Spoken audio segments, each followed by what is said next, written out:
মধ্যবিত্ত পরিবারের হাসিকান্না, মান অভিমান, সম্পর্কের টানাপোড়েন এবং বাস্তবধর্মী জীবনচরিত্র ফুটিয়ে তোলা নিয়ে নির্মিত জনপ্রিয় ধারাবাহিক নাটক দেনা পাওনা। সোমবার সিনেমাওয়ালা এন্টারটেইনমেন্ট ইউটিউব চ্যানেলে নাটকটির শেষ পর্ব প্রচার হয়েছে। তবে ভক্তদের মন খারাপের ভিড়ে পরিচালক AKM সোহাগ রানা এক নতুন আশার বাণী দিয়েছেন। তিনি বলেন, আসছে ঈদে 7 পর্বের বিশেষ আয়োজনে আবারও পর্দায় ফিরছে দেনা পাওনা।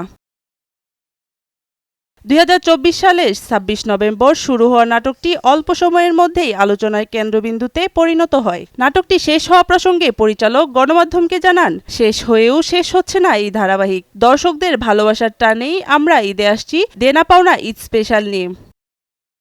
তবে এটি 7 পর্বের বিশেষ আয়োজন হবে। মূল ধারাবাহিকের সাথে এর কিছুটা ভিন্নতা থাকবে।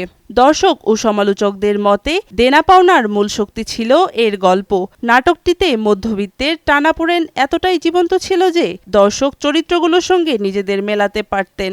এর ব্যাপক জনপ্রিয়তার কথা মাথায় রেখে শেষ পর্বেও রাখা হয়েছে বড় চমক। মারিয়া সামিয়া, নয়া দিগন্ত।